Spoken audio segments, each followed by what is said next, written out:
7 hasta el versículo 16.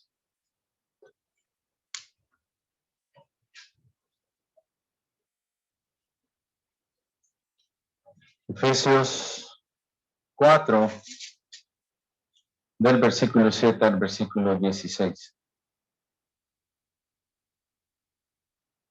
¿Lo tienen? Dice la palabra de nuestro Dios: pero a cada uno de nosotros fue dada la gracia conforme a la medida del don de Cristo. Por lo cual dice, subiendo a lo alto, llevó cautiva la cautividad y dio dones a los hombres. Y esto de que subió, ¿qué es? Sino que también había descendido primero a las partes más bajas de la tierra. El que descendió es el mismo que también subió por encima de todos los cielos para llenarlo todo.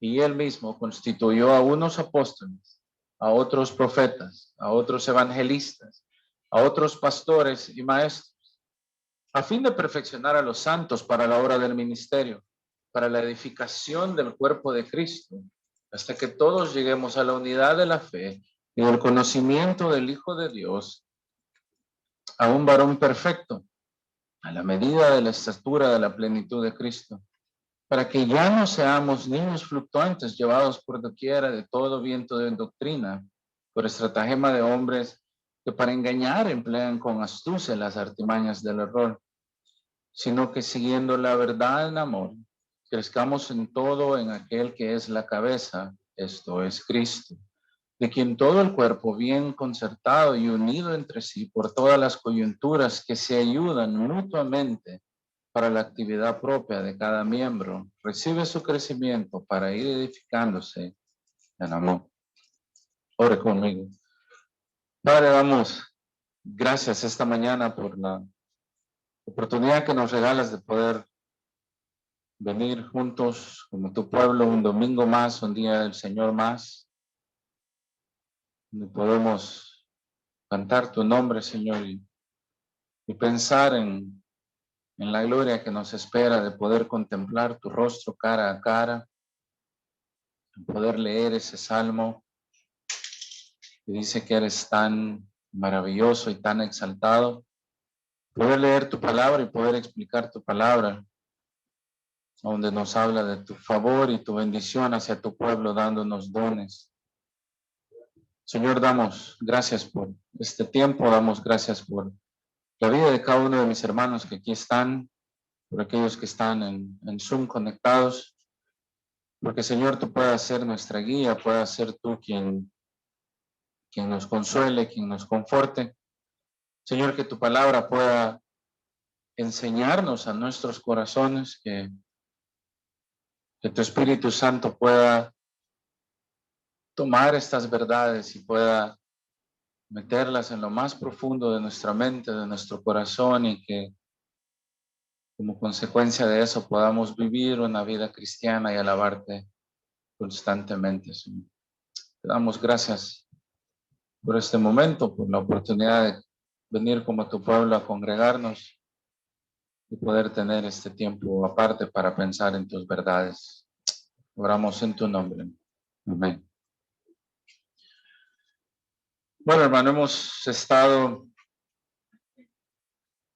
estudiando o hemos estado hablando del tema de la unidad de la iglesia ya algunas semanas. Específicamente hemos resaltado el tema de la unidad en medio de la diversidad. Unidad en medio de la diversidad. Y la semana pasada explicábamos a qué nos referimos con diversidad, y es que el Señor, de todo linaje, de todo pueblo, de cada nación, grandes, pequeños, todo aquel que ha nacido de nuevo, está llamado a mantener la unidad en la iglesia. Y debemos de reconocer que Dios nos ha dotado en formas diferentes a cada uno de nosotros. Dios nos ha bendecido en formas diferentes. Ayer estaba escuchando, estaba reparando el vehículo y estaba con un hermano y me estaba contando de otro hermano que es pastor de una iglesia muy grande en El Salvador y que lo han quitado como 3 veces de las iglesias que él ha tenido. Y me preguntan, ¿y por qué lo quitan? Yo no sé, solo lo quitan. Pero ¿y por qué lo quitan? ¿Qué ha hecho mal? Y fue toda una conversación y al final llegué a la conclusión y dije, bueno, en realidad el llamado y el don de ser hermano es el evangelismo. Él es un evangelista, es un misionero. Y por eso el Señor soberanamente lo mueve afuera de esas iglesias en las cuales él ha estado. Y el Señor ha sido bueno para traer y para tener esa diversidad en la iglesia, a pesar de que somos quizás del mismo país, que en teoría tenemos las mismas costumbres, que tenemos las mismas frases o costumbres. Pero sin embargo, el pasaje que comenzamos a estudiar la semana pasada, en el versículo 7, nos dice algo bien específico. Si lo puede leer ahí conmigo, dice, pero a cada uno de nosotros, individualmente, el Señor nos otorgó un don o nos ha dado dones. ¿Se recuerda ahí? Sugiero que la mejor traducción para la palabra gracia en realidad es regalos o dones. Dios otorgó individualmente en la iglesia dones, otorgó regalos. Y lo ha hecho sin medida, por eso dice conforme a la medida del don de Cristo. Cristo lo hizo voluntariamente y lo ha hecho en una forma soberana. El Señor no se detuvo en darle a su pueblo dones. No reparó, o no se puso a pensar, quizás a ese cristiano no le puedo dar mucho porque se va a volver loco. O quizás al otro hermano no le puedo dar mucho porque es muy haragancito, entonces no le voy a dar mucho. No, el Señor, dice este pasaje, dio dones y resaltábamos ese hecho que dice a cada uno de nosotros fue dada, nos fue otorgada, nos ha sido regalado. No fue algo que la iglesia buscó, no fue algo que la iglesia le pidió al Señor. La iglesia no le pidió dones al Señor. Y el pasaje más adelante nos dice claramente cuál es el propósito de Dios en poder otorgar esos dones. Si usted lo lee más adelante para que pueda entender hacia dónde va este pasaje, nos lo dice bien claro en el versículo 12. Los dones han sido dados con el propósito de perfeccionar a los santos. Una iglesia en la cual los dones no están siendo ejercitados, una iglesia en la cual el liderazgo no está ejercitando los dones, es una iglesia que no puede ser perfeccionada. Es una iglesia débil, es una iglesia pobre, es una iglesia que nunca va a madurar. Y el mismo pasaje nos lo dice. En el versículo 14 nos dice que dejemos de ser niños, porque la idea es que ya no seamos como niños, y la idea es que a los niños, en buen salvadoreño, les dan garabato, o los engañan, o les dan un dulcito, y ya con eso confían. Y son llevados por todo viento de doctrina, por estratagema de hombres, versículo 14, que para engañar tienen que manipular y usar el error. En otras palabras, la unidad y los dones, lo hemos estado sosteniendo, son para que la iglesia crezca. Si nosotros queremos crecer como iglesia, si usted quiere que su iglesia crezca, si usted quiere que su congregación crezca, es necesario que el pueblo primero ejercite los dones que Dios le ha dado individualmente. Pero si se recuerda también, hemos dicho de que estos dones no solo son individuales, sino que también son colectivos. Porque en el versículo 11, ahí mismo nos dice que él mismo constituyó a unos apóstoles, a otros profetas, para la iglesia, ¿sí? Quiero que piense en esa dimensión, o quiero que piense en esa forma. Este pasaje, decíamos la semana pasada, nos enseña, o este pasaje nos dice que en medio de la diversidad de la iglesia, el Señor nos ha otorgado dos regalos para que podamos crecer. Y uno de los regalos entonces era en el versículo 7 es, Dios nos dio dones, ese es un regalo. Dones individuales para la iglesia, dones individuales para su pueblo. Pero número 2, decíamos también, que es lo que ya nos toca estudiar ahora, es que Dios ha regalado personas. Y esto es bien curioso porque las únicas personas que a veces son regalo para nosotros son en los que queremos, ¿verdad? eres un regalo para mí. Y cuando los niños comienzan a ser un poco groseros con sus papás, dejan de ser regalos. Amén. Dios te puso en mi lado, te amo, a su esposa, a su esposo. Algo así es la idea. El Señor no solo nos dio dones individualmente, sino que colectivamente Dios nos ha regalado personas. Dios ha regalado personas para su iglesia y eso es lo que habíamos estado hablando las semanas pasadas. Y quizás para retomar a donde nos quedamos, es bastante lo que hay que cubrir. Quiero que regrese al versículo 8. Entonces decíamos que por lo cual dice, subiendo lo alto, llevó a la cautividad cautiva y dio dones a los hombres.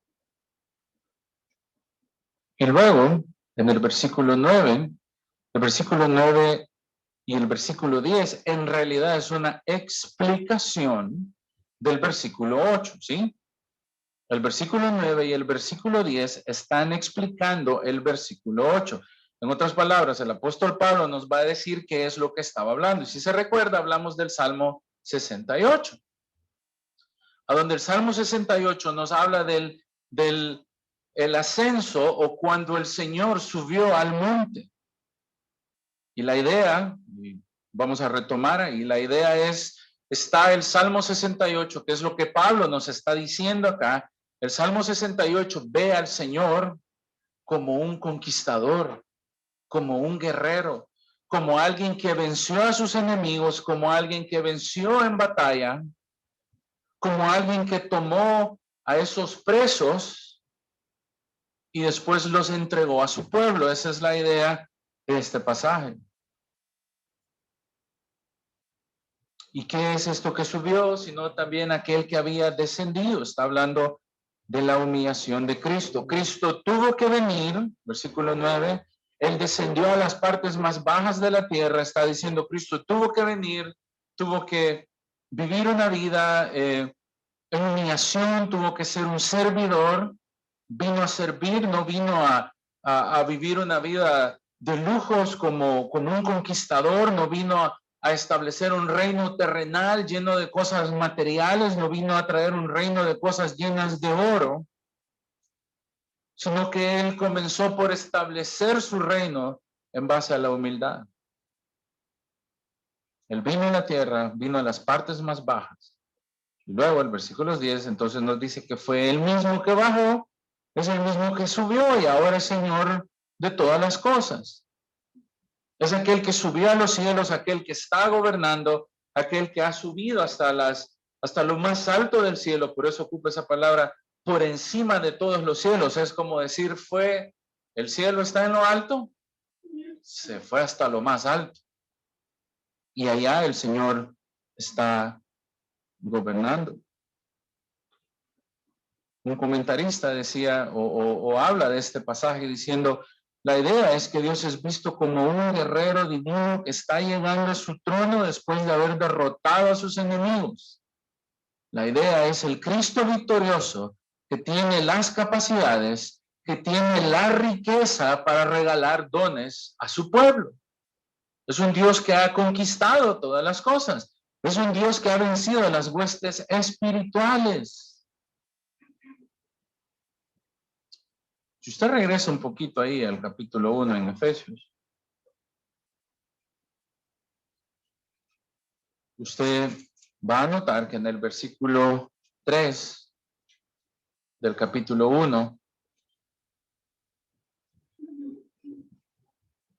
dice, bendito el Dios y Padre de nuestro Señor Jesucristo, que nos bendijo con toda bendición espiritual. ¿A dónde? En los lugares espirituales, esa es la idea. A donde están las esferas espirituales, Dios es bendito porque en medio de todo eso espiritual, el Señor nos ha dado toda bendición y no nos falta ningún tipo de bendición. No le falta a su pueblo absolutamente nada.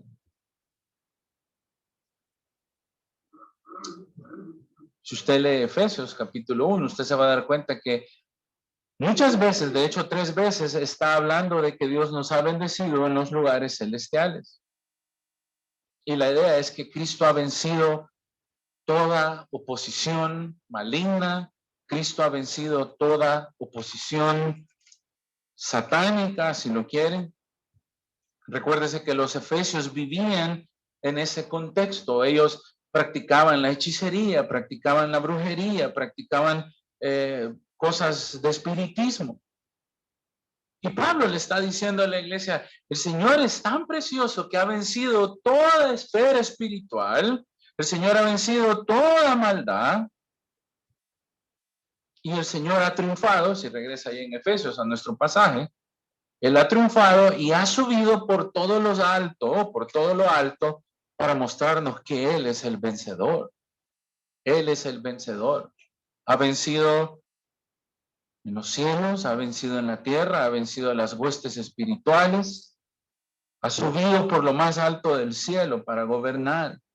Y por eso Él tiene la capacidad de entregar esos dones, porque Él ha conquistado todo, porque Él está gobernando, porque Él está reinando.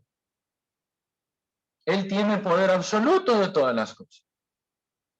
Y eso era lo que hablábamos la semana pasada. Así que ahora con esto en mente, entonces, número 2, y ahí nos quedamos la semana pasada, número 2, según el versículo 11, también entendemos que Dios ha regalado personas a la iglesia para desarrollar esa unidad en la iglesia. Dios ha dotado a la iglesia con personas. Si ve el versículo, ahí dice, y Él mismo constituyó a unos apóstoles, y comienza a decir ahí toda la lista de personas que han sido dadas a la iglesia. Pero es curioso porque es lo mismo que ocupa en el versículo 7, es Él mismo. Fue Él quien lo hizo. El pueblo no buscó estos dones. Fue Dios quien tomó la decisión de bendecir a su pueblo con personas. Ha sido Dios quien tomó la decisión de poder tener personas en la iglesia, y aquí directamente está hablando en la iglesia, en el cuerpo de Cristo, en este contexto en el que nosotros nos desarrollamos. Dios le ha dado regalos a Iglesia Cristiana Real en Santa Tecla, pero Dios le ha dado dones a todas las iglesias en El Salvador, en el mundo mundial, como decía su expresidente. Nos ha dado dones a todas las congregaciones. Fue Él quien tomó la decisión de hacer eso. Son dádivas de amor, son regalos. Solo piensen esto. Dios, podríamos decirlo, amó tanto al mundo que dio a su Hijo unigénito para que todo aquel que en Él cree no se pierda, mas tenga vida eterna. Pero el amor de Dios sobrepasa nuestro entendimiento, porque no solo nos salvó, sino que aparte de salvarnos, nos ha dado regalos. Nos ha dado dones encima del regalo más precioso que podemos tener, o el don más precioso que podemos tener, que es el de la salvación, porque no hay nada que se compare al don de la salvación. Como cuando usted va y se va a comer un sorbete bien rico de esos con banana, le pican ahí el pedacito de banana, vamos a poner chocolate, le vamos a poner fresa, le vamos a poner vainilla, choco crispy, ahí le vamos a echar jalea ¿de qué le gusta la jalea? De caramelo, y no le vamos a poner una cereza, sino que le vamos a poner 3 cerezas. ¿Ha oído esa frase? La cereza del pastel. Es para mejorar lo que ya es perfecto, hermano. Esa es la idea. Que la iglesia, quien ha sido perfeccionada por la sangre del Cordero de Dios, que dice que no nos falta nada en realidad en la salvación. El Señor ha sido tan bueno o en sobremanera bueno que ahora nos dio dones individualmente y colectivamente a la iglesia le ha dado regalos. Él mismo ha constituido a estas personas. El diseño de Dios para la iglesia, entonces, no solo está en nuestra salvación, sino que el diseño de Dios para la iglesia es que la iglesia pueda crecer. Que no nos quedemos solo con que, ya somos salvos, qué bueno. Porque todos podríamos decir, ¿cuántos son salvos? Amén. Y todos podrían estar bien alegres. Y eso debería de bastarnos, eso debería ser suficiente. Pero Dios quiere que crezcamos más allá de nuestra salvación. Dios quiere perfeccionarnos. Entendemos entonces que Dios ha regalado personas a la iglesia. Dios ha regalado personas a la iglesia. Dios mismo fue quien constituyó a los líderes. Dios puso, ¿qué dice ahí? Apóstoles, a otros profetas, a otros evangelistas, a otros pastores y maestros. Si usted regresa en el capítulo 2, al final del capítulo 2, ahí nos explica en una forma muy preciosa. El versículo 19 dice, así que ya no sois extranjeros, ya no sois advenedizos, sino que son conciudadanos de los santos y miembros de la familia de Dios, edificados sobre el fundamento de los apóstoles y profetas. Si se fija que no menciona a los demás. Son los mismos del capítulo 4, pero acá nos está explicando, nos está diciendo directamente que el fundamento o la base sobre la cual la iglesia del Señor se ha edificado son directamente aquellos que ejercieron, y note que lo digo en pasado, aquellos que ejercieron el don del apostolado y aquellos que ejercieron el don de la profecía. Esa es la base de la iglesia del Señor. Está hablando de aquellos apóstoles que conocieron al Señor, aquellos apóstoles que presenciaron la resurrección de Cristo. Aquellos apóstoles que nos escribieron esta palabra. Aquellos apóstoles que caminaron y que fueron comisionados por el Señor mismo.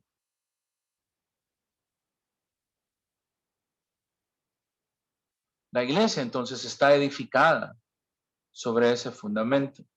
Pero nos dice que la piedra angular, yo no sé nada de construcción, hermano. Yo hago un castillo de arena con un vaso y se me cae. Pero quiero que lo piense de esta forma. Si la piedra angular es Cristo, toda la iglesia está construida en base a esa piedra angular. Cristo está en el centro porque es lo que soporta toda la construcción.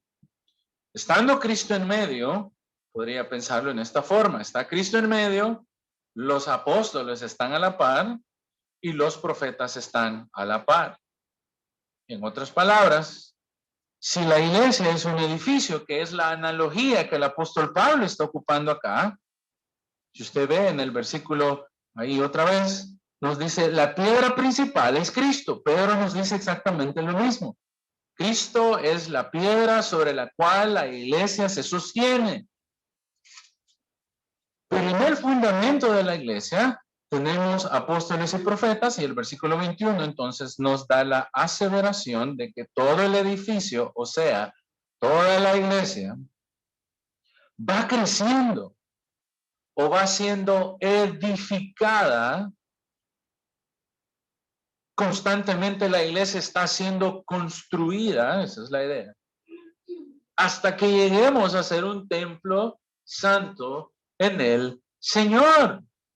Y nosotros, versículo 22, entonces somos juntamente a la par de la iglesia, el creyente está siendo edificado para morada de Dios en el Espíritu.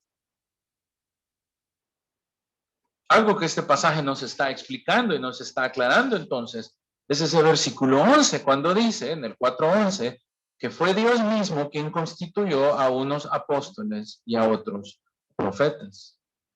Los apóstoles y profetas entonces se convirtieron en el fundamento de la iglesia. De no haber sido por los apóstoles y por los profetas, la iglesia no hubiese tenido su fundamento. Fue Dios quien hizo eso. Déjeme citarle un manual de clases. Dice, la noción debería de ser entendida de que los profetas y los apóstoles del Nuevo Testamento han sido dadas para la iglesia en sus primeras etapas. Este pasaje no asume de que los apóstoles y los profetas deberían de continuar a través de todo el resto de la historia de la iglesia. En otras palabras, los apóstoles y los profetas ya no son parte en el sentido físico de la iglesia ahora, pero ellos son el fundamento de esta iglesia. No podríamos existir sin que ellos nos hubiesen fundado. Y aquí yo sé que para algunos ya me estoy metiendo en problemas y está diciendo, o sea, ¿qué está sugiriendo, hermano? ¿Que ya no existen los apóstoles y los profetas? Sí, eso estoy sugiriendo. Que los apóstoles y los profetas, estilo bíblico, ya no existen. En otras palabras, las profecías modernas y los que se proclaman a sí mismos profetas, o que se proclaman apóstoles ahora en día, si ellos quieren ocupar esa designación, está bien, pero sugiero que no cumplan el modelo bíblico. Fíjese, un apóstol tendría que haber experimentado ciertas cosas. Por ejemplo, Pedro dice que los apóstoles, en Hechos capítulo 1 y Pablo en Corintios capítulo 9, dice que los apóstoles tendrían que haber sido testigos oculares de la resurrección de Cristo. Ahora mi pregunta es, ¿pueden los que se llaman ahora apóstoles haber visto a Cristo? La respuesta es no, no pueden. Cristo resucitó una sola vez. De hecho, Pablo dice que Cristo se le apareció a él como si él fuera un abortivo. Tiempo después de la resurrección de Cristo, Gálatas nos explica eso, es que Cristo tuvo que venir y presentársele a Pablo en una forma resucitada. Por ejemplo, en Marcos 3:14, en Hechos 1:2 y en Gálatas 1:1, vemos que esos apóstoles fueron puestos por Cristo directamente.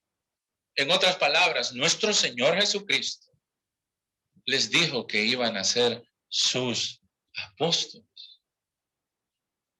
La pregunta es obvia. ¿Está Cristo acaso ahora designando apóstoles? La respuesta es no. Cristo ya no designa apóstoles. Es más, el término apóstol es un término legal, es un término que es producto de las leyes judías. Si me lo entienden, salvadoreño, un apóstol es un apoderado legal. Y el apoderado legal tiene la capacidad jurídica de actuar en favor de otra persona y puede hacer muchas cosas por otra persona. Pero el que no es apoderado legal de esa persona no lo puede hacer. Y esa es la idea en la cual Cristo hizo esa designación a sus apóstoles. Pedro, Pablo, suena como en los picapiedras, Pedro, Pablo, Juan, Mateo y todos aquellos que caminaron con el Señor habían recibido una designación directa por parte de nuestro Señor Jesucristo. Entonces Pablo no puede estarse refiriendo acá a los apóstoles modernos. Está hablando que el fundamento de la iglesia en sus primeros días, en sus primeras etapas, fueron esos apóstoles, pero no los que se proclaman a sí mismos ahora apóstoles. Otra cosa, los apóstoles designados por Cristo fueron embestidos, recibieron autoridad de Cristo para hacer milagros. Y todos los milagros que ahora llaman milagros, tendríamos que pensar si en realidad son milagros como tales. Que de repente un ciego recobra la vista y que de verdad clínicamente toda su vida fue una persona ciega y cuando tenía 40 años de la nada comenzó a ver, o como aquel que había sido paralítico toda su vida y de la nada comenzó a caminar porque el Señor lo hizo caminar. Ahora la gente le llama milagro a cualquier cosa. Estos apóstoles podían sacar demonios, podían hacer muchas cosas porque el Señor los había embestido de autoridad. Si usted va a Hechos, por ejemplo, Hechos capítulo 1.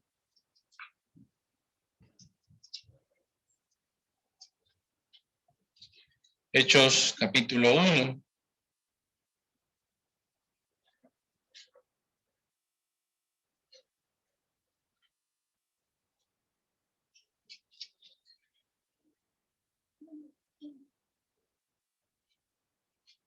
El lenguaje que Pedro ocupa, por ejemplo, Lucas se está ocupando en el capítulo 1, versículo 5, dice, porque Juan ciertamente bautizó con agua, mas vosotros seréis bautizados con el Espíritu Santo dentro de no muchos días.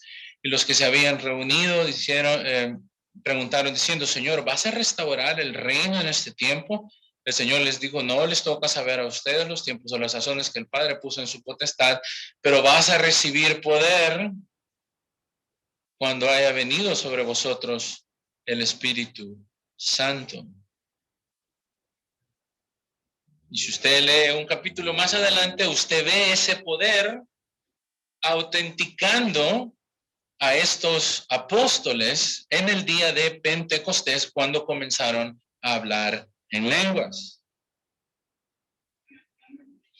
Por ejemplo, en el 2:43 dice, sobrevino temor a toda persona y muchas maravillas y señales eran hechas por los apóstoles. Ellos tenían esa autoridad. En otras palabras, a ellos les había sido otorgado ese oficio apostólico. Es un oficio apostólico que nosotros ya no vemos ahora, o al menos no cumple los parámetros bíblicos. Y la gente dice, bueno, pero un apóstol puede ser a alguien que usted ha enviado. El término superficialmente significa un enviado, si lo quiere ver de esa forma. Pero la designación bíblica de un apóstol es completamente diferente. Incluso podríamos decir, o podríamos mejor hablar de ocupar otra palabra. Si usted manda un enviado para nosotros, ¿qué es? Un misionero, hermano. Es un emisario, es un comisionado para que vaya y haga misiones o para que predique el evangelio. Entonces, cuando regresamos a nuestro pasaje, el apóstol está diciendo, fue el Señor mismo quien instituyó primero a los apóstoles. Y bajo estos apóstoles, el Señor construyó la iglesia. El Señor comenzó las bases de la iglesia. La iglesia fue edificada por estos apóstoles directos de Cristo. Si lo piensa en un sentido, la iglesia todavía es edificada, como lo dije antes. Porque si usted lee Pedro, por ejemplo, usted está siendo edificado, ¿no? Si usted lee a Pablo, usted es edificado. Si usted lee las cartas de Juan, si usted lee el Apocalipsis, si usted lee Mateo, somos edificados. La iglesia está edificada por estos apóstoles. Luego dice Pablo, ¿qué otro regalo le dio el Señor a la iglesia? Profetas. Y este es más difícil. Porque en un sentido los profetas también, como los apóstoles, tenían un oficio en el cual ellos cimentaron la iglesia. Normalmente los profetas traían un mensaje de Dios. Era un mensaje directo de Dios. Si usted lee el Antiguo Testamento y usted ve a los profetas, siempre comienzan diciendo, así ha dicho el Señor. Y comenzaba a dar todo lo que decía. Y ese mensaje no tenía errores. Era un mensaje que se autenticaba cuando el evento pasaba. Y si ese evento no pasaba, curiosamente, ese autoproclamado profeta era un falso profeta. El profeta hablaba verdades divinas de parte de Dios, traía revelación de parte de Dios. Eran voceros de Dios. Habían profetas que hablaban siendo guiados por Dios, que de hecho es lo mismo que Pedro nos dice en el Nuevo Testamento, pero ellos estaban viendo hacia el futuro. Cuando usted lee los profetas como Isaías,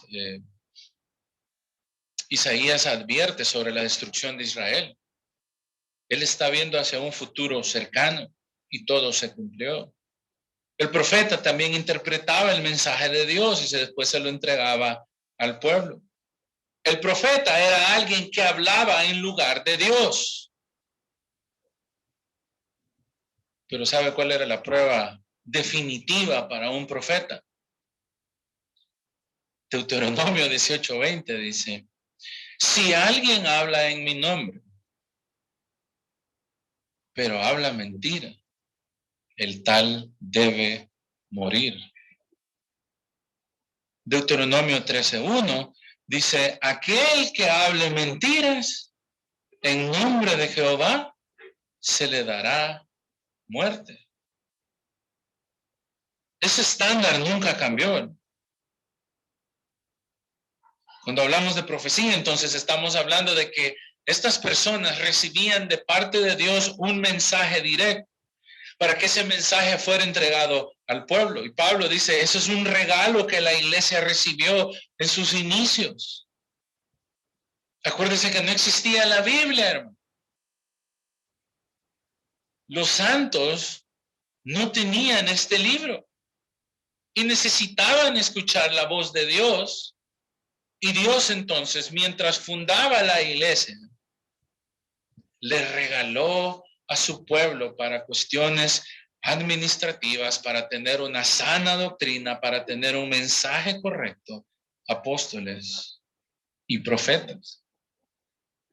Los profetas eran doctrinalmente precisos, no tenían imprecisiones doctrinales. Si usted compara lo que le estoy diciendo bíblicamente a uno que se proclame profeta moderno, no tiene comparación. Y cualquiera que se proclame profeta moderno debería de morir, según el criterio bíblico. Un día de estos leí un mensaje en Facebook, decía, hermanos, quiero contarles que tuve un sueño. Y yo cuando leí eso, ay Dios mío, ¿qué va a decir este muchacho? Y vi una alerta roja y vi muchas luces y vi ambulancias, que quizás vive aquí en San Salvador o no sé, ¿verdad? Y vi que habían muerto, pues vive un poquito más lejos, y que habían no sé qué, y que habían enfermedades, quizás está pensando en el COVID. Pero él estaba diciendo que Dios le estaba revelando estas cosas. Hermanos, si no es necesario, la realidad en la que vivimos nos dice que existen este tipo de cosas. La Biblia, en Juan, en Apocalipsis de Juan, nos dice específicamente que esas cosas van a pasar. No hay necesidad de tener este tipo de nuevas revelaciones o de clamar que alguien tiene profecía y en todo caso, Ahora la gente se ha inventado, dice, no, es que el Señor me profetizó, entonces yo te estoy dando la profecía, pero puede que no pase. Entonces, si pueda que lo que me está diciendo no pase, entonces no es profecía. Ocupando el parámetro bíblico. Ahora, ¿qué estaba pasando? ¿Qué pasaba? Bueno, lo que pasaba muy comúnmente en la iglesia, por ejemplo, en Corinto, y esto lo hablábamos la semana pasada, es que primero los dones eran para toda la iglesia, ¿sí? Los dones eran para que la iglesia fuese construida. Pero el pecado, como siempre, se metió en medio de estos hermanos y ellos comenzaron a decir, es que yo soy profeta. Vos no sos nada, porque yo soy profeta de Dios. Yo tengo más valor que lo que tú tienes. Y mira, yo hablo en lengua. Me tenés que pagar una ofrenda porque yo hablo en lengua y revelo mensajes. Entonces los dones comenzaron a ser interpretados en una forma incorrecta. De hecho, en 1 Corintios, capítulo 13, capítulo 14, Pablo tiene que aclarar cómo funcionan los dones para que la iglesia deje de actuar en una forma incorrecta. Todos querían tener dones espectaculares, todos querían hacer milagros, todos querían hacer cosas sobrenaturales, todos querían hablar en lenguas. Algunos comentaristas dicen que, por ejemplo, en un culto en Corintio, esto que estamos haciendo ahorita no podría haber pasado. Porque todos querían hablar en lenguas. Todos hubieran estado hablando en lenguas. Y la pregunta, y Pablo le dice, hey, cálmense. Primero, si uno habla en lenguas, alguien debe de interpretarlas. Pero si todos están hablando en lenguas, ustedes no están edificando a la iglesia. Y no se le olvide nunca que el propósito de los dones o la razón por la cual Dios le entregó dones a la iglesia es para que la iglesia crezca. Yo no puedo edificarme a mí mismo hablando en lenguas. Porque el que hablaba en lenguas ni siquiera él se entendía. Y ojo, y valga ahí el anuncio, las lenguas del tiempo bíblico eran idiomas, no eran sonidos así aleatorios ni nada por el estilo, eran idiomas.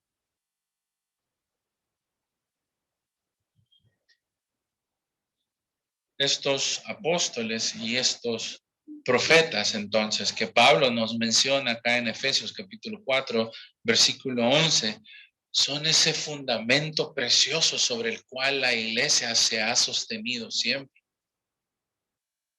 Y por aplicación diría, yo en particular, cuando alguien se llama apóstol o profeta y me manda una invitación a Facebook, lo bloqueo. No quiero tener nada que ver con alguien así. Vuelvo a leer el versículo 11.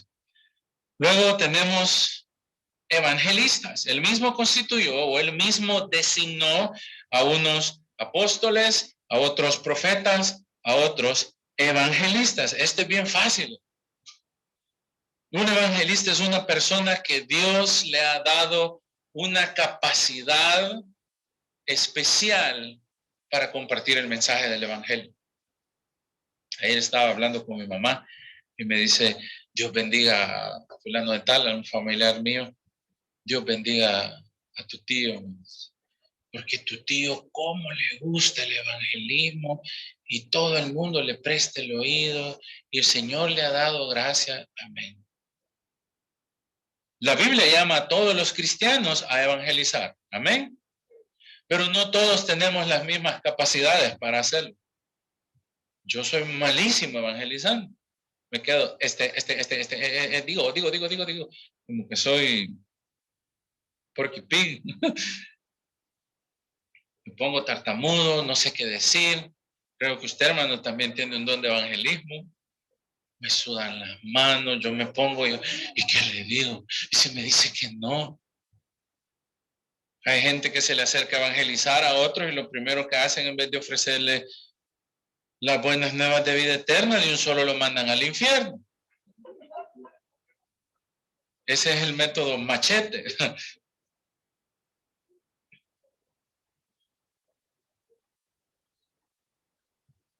Pablo entiende que el Señor fue tan bueno con la iglesia que no solo puso personas en su momento que trajeran revelación, personas que traían profecía o mensaje de Dios en el fundamento de la iglesia, sino que Dios también puso personas que quizás no tenían un gran ministerio, por decirlo. Eran personas que simplemente caminaban y compartían el mensaje del Señor. Eso es lo que ahora podríamos decir, este es un misionero. Este es alguien como ese hermanito que le hablé, que es un pastor de acá del volcán de San Salvador. Construyó una mega iglesia y a los 3 días llegaron y lo quitaron y el hermano dijo, bueno, está bien, si me quitan, me voy. Y se fue a abrir una escuela dominical a Citalá. Se sentó a la orilla de un río, andaban unos hipotíos ahí jugando, miren, ven. Les comenzó a compartir el evangelio. Terminó estableciendo una iglesia en Citalá y lo echaron de Citalá. Bueno, pues me voy. Se fue para Ocotepec, allá al otro lado de la frontera, en Honduras. Comenzó a hacer exactamente lo mismo, estableció una iglesia y después le dijeron, hermano, gracias por tu trabajo, pero andate de aquí. Allá está otra vez el hermano trabajando en el volcán. Ese hermano tiene un amor por los niños, tiene un amor por evangelizar. Un escritor dice, un evangelista es aquel el cual Dios ha capacitado para viajar de lugar en lugar, para compartir el mensaje del evangelio, para ser preciso en comentar el mensaje. Por ejemplo, en Hechos nosotros podemos leer que Felipe era uno de esos. Felipe iba por el camino, evangelizaba y la gente se convertía. Timoteo también, por ejemplo, uno de los mandatos que Pablo le da haciendo su ministerio, le dice, Timoteo, haz obra evangelista. Y es bien probable que Timoteo haya tenido ese don.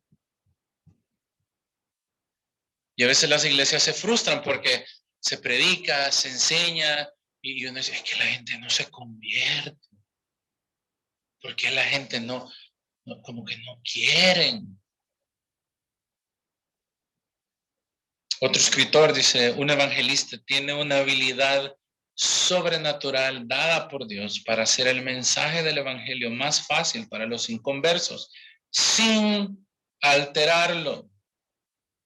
Este don es posiblemente notable por la gran capacidad que una persona tiene para compartir el evangelio. Y se distingue de los demás hermanos porque toda la iglesia ha sido llamada a evangelizar. Pero para otros es simplemente más fácil. El otro, versículo 11 otra vez. Entonces el Señor bendijo a la iglesia dando apóstoles, dando profetas, dando evangelistas. Por cierto, los evangelistas todavía están en acción. ¿Qué más ha dado el Señor a la iglesia como un regalo? Pastores y maestros. Y le voy a dar la versión corta de esto. Déjeme sugerirle que el pasaje está diciendo que ese pastor es un maestro. ¿Sí? En otras palabras, podría ser evangelistas y otros pastores que tienen cualidades de ser maestros. Sin embargo, no todos los maestros son pastores. El pastor, por definición, tiene que tener la capacidad de poder entregar al pueblo de Dios la palabra del Señor. Pero el pastor no solo es un maestro, no solo es un predicador, sino que el pastor es alguien que está genuinamente interesado en sus ovejas y pasa tiempo con sus ovejas. El Nuevo Testamento ocupa la palabra pastor de forma intercambiable. A veces usted va a leer ancianos y está hablando de un pastor. Ocupa a veces la palabra episcopos. ¿Ha oído la iglesia episcopal, esa palabra episcopos? o la palabra presbítero o presbiterio, son las tres formas en las cuales el Nuevo Testamento habla de la misma persona que tiene una misma función, que es de alimentar al rebaño. Personas que tienen que cuidar el rebaño de Dios. Esto podría llevarnos a otra pregunta. ¿Y qué tal las pastoras? Pues como que vine decidido a meterme en problemas. Después vamos a hablar de las pastoras, pero así como los apóstoles y profetas, bíblicamente las pastoras no tienen algún tipo de validez bíblica. Los pastores y maestros.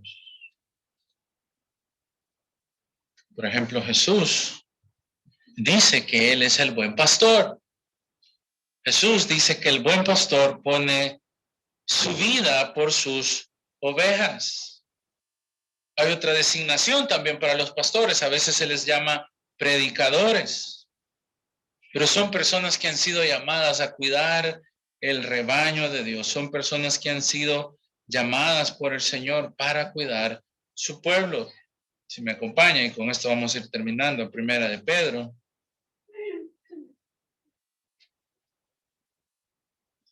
Por ejemplo, en Primera de Pedro, me encanta este de Primera de Pedro. Primera de Pedro 5.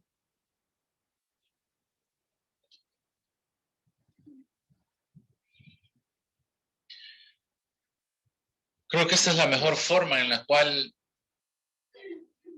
o una de las mejores formas en la cual la Biblia explica qué es lo que hace un pastor maestro. Dice, ruego a los ancianos. Si se fija ahí, está ocupando la misma palabra que le dije, está hablando de pastores. Ruego a los pastores que está entre vosotros, y yo también pastor con ellos, que he sido testigo de los padecimientos de Cristo, que también soy participante de la gloria que será revelada. Mire cuál es el mandato que el apóstol Pedro da.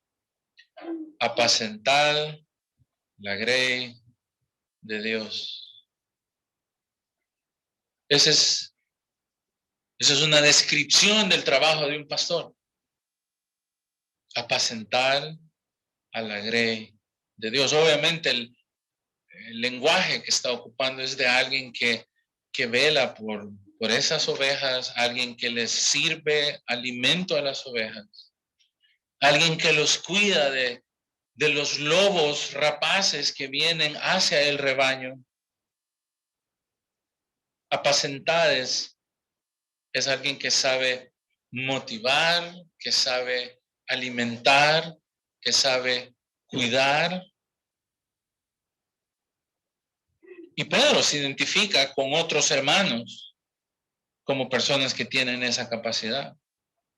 Apacentar la grey de Dios. Fíjese, me encanta. Porque dice que es la grey de quién, hermano. El pueblo no es del pastor. El pueblo pertenece a Dios. El pastor es únicamente un administrador, alguien que le ha sido confiado por parte del Señor la capacidad de poder cuidar a un pueblo. Por eso, aunque no es el tema ahora, pero por ejemplo en Timoteo, en Primera de Timoteo capítulo 3 y en Tito capítulo 1 se dan los requisitos de los pastores. Y esos requisitos son como son, y cualquiera que está ejerciendo el cargo del pastorado fácilmente puede caer, hermano. No es que el pastor es para siempre pastor. El pastor puede perder su oportunidad o puede perder su ministerio, por ejemplo, por causa del pecado. Un pastor divorciado no puede ser pastor. Un pastor que se ha casado 3, 4 veces no puede ser un pastor en una iglesia porque no tiene capacidad moral para guiar a su pueblo. Por eso Pedro es bien específico cuando dice la grey de Dios. Es un pueblo que le pertenece a Dios. En otras palabras, Dios lo compró con su sangre. Dios lo ha confiado a alguien y ese alguien es únicamente un servidor de Dios, que es un administrador de los testimonios de Dios.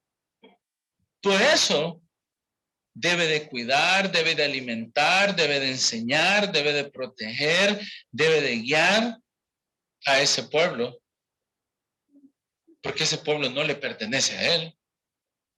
Ese pueblo es de Dios. Fíjense, apacentad la grey de Dios que está entre vosotros, cuidando de ella.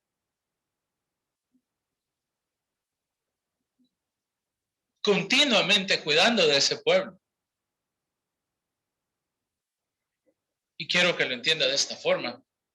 El pastor siempre tiene que estar haciendo todo, cuidando, enseñando, alimentando, protegiendo, guiando,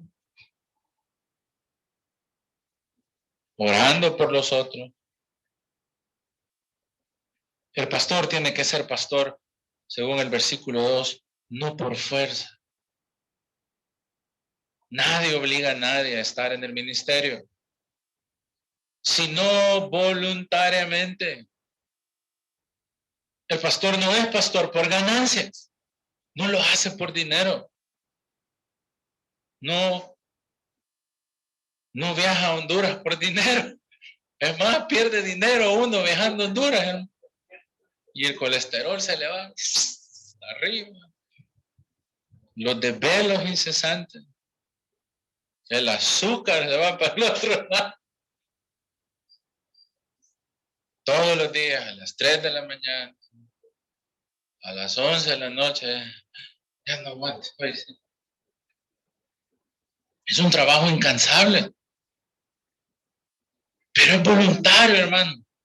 No debería de ser por dinero, por ganancia deshonesta, sino con un ánimo pronto, no enseñoreándose del pueblo.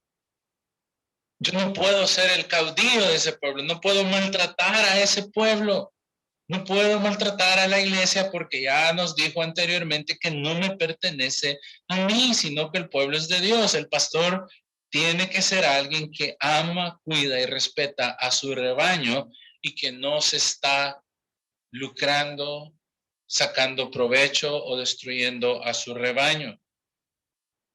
Por eso esos pastores que solo predican de dinero no encajan en este modelo bíblico, porque ellos quieren la ganancia para vivir ellos bien, mientras su pueblo,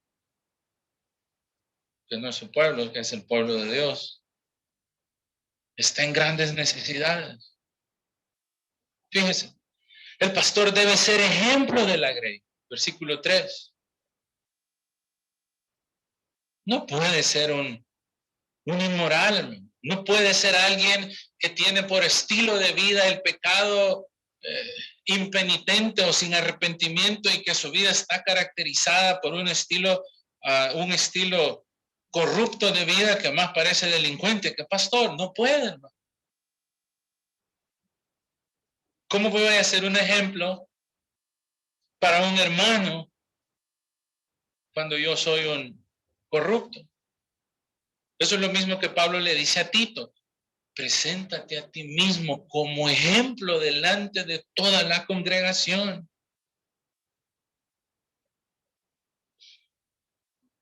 Miren qué precioso.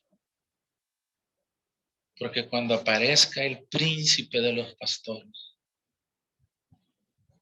hay alguien que guía a los pastores, es el que está encima de los pastores, es aquel que está supervisando y velando de que ese trabajo se haga bien.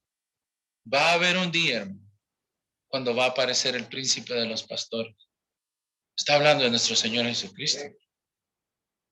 Ese príncipe va a entregar una corona incorruptible de gloria.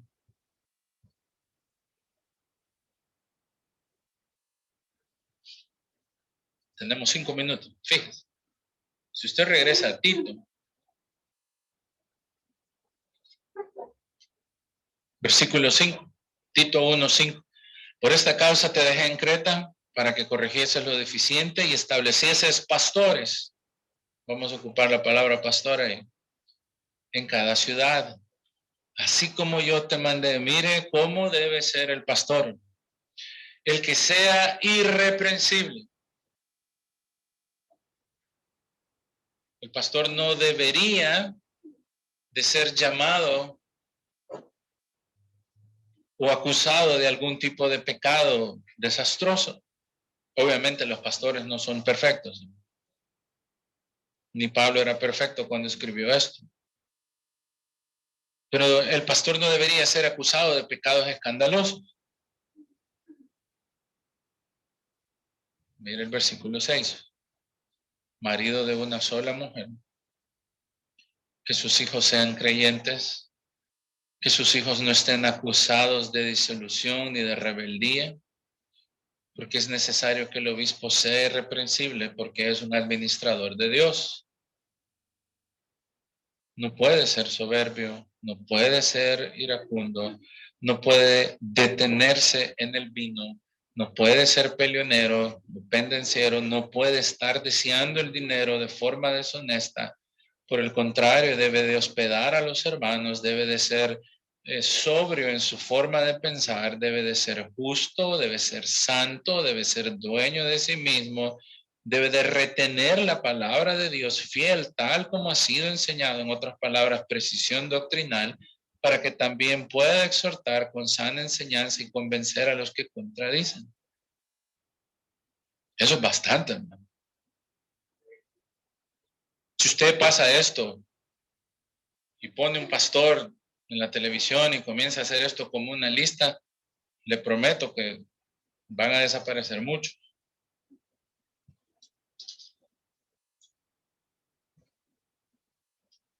Es exactamente lo mismo que nos dice en Timoteo. Ya con esto termino. Regrese a Timoteo, capítulo 1, versículo 3.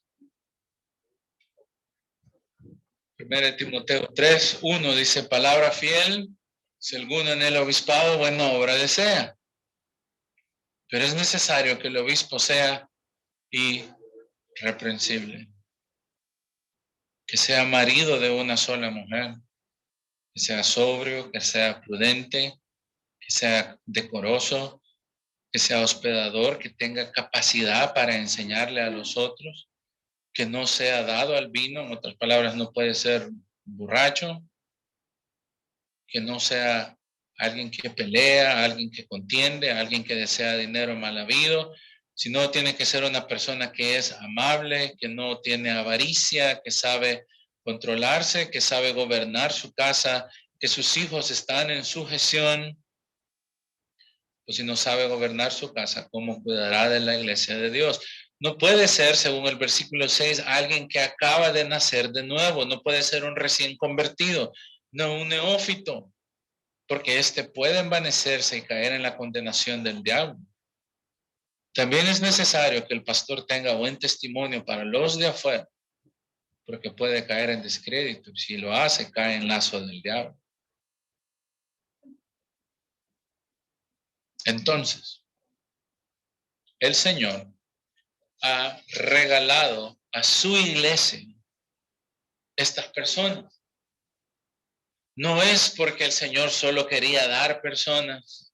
No es solo porque el Señor quería poner pastores. Y Dios mediante terminamos la otra semana con esto. Porque el propósito de los regalos de Dios a la iglesia es para que la iglesia crezca. Para eso están los pastores, para eso están los evangelistas, para eso están los maestros, para que la iglesia madure, para que la iglesia crezca, para que la iglesia se parezca a Cristo. De lo contrario, la iglesia no puede hacer esto. De lo contrario, la iglesia no puede crecer si los dones o los regalos que Dios le ha dado no están siendo ocupados o llevando a cabo la labor para la cual Dios los ha puesto. Ore conmigo. Señor, te damos gracias por tu palabra, te damos gracias por lo que ella dice, Señor, porque tu palabra es clara, tu palabra es llana y nosotros la complicamos a veces innecesariamente. Señor, qué precioso es saber que tú en tu infinita misericordia tuviste a bien no dejar a tu pueblo abandonado, sino edificarlo, enseñarle, mostrarnos cuál es el camino, amoldarnos a la imagen de Jesucristo. Señor, ayúdanos a ser mejores administradores de los dones que nos has dado, de los bienes que nos has dado. Pedimos perdón, Señor, por si en algo hemos sido negligentes. Y oramos, Padre, que como iglesia cristiana real podamos crecer siempre en esa dirección, Señor. A parecernos más a Jesucristo, a tener un cimiento estable, a tener un cimiento doctrinal fuerte, a que nuestra vida práctica vaya a la par de nuestra doctrina, que caminemos y vivamos lo que enseñamos, o que vivamos lo que estamos aprendiendo, Señor. Porque esa es la forma en la que tú has diseñado tu cuerpo, Señor. Te damos gracias. Damos gracias por mis hermanos. Oramos porque nos des un buen final de la semana o del fin de semana, Señor, y que puedas en tu infinita misericordia guiar a nuestros líderes, Señor, en este momento que aparentemente hay mucha violencia, que puedas guiar a nuestros líderes, que puedas permitir que tu palabra pueda seguir corriendo libremente, Señor. Oramos en tu nombre, Padre. Amén y amén.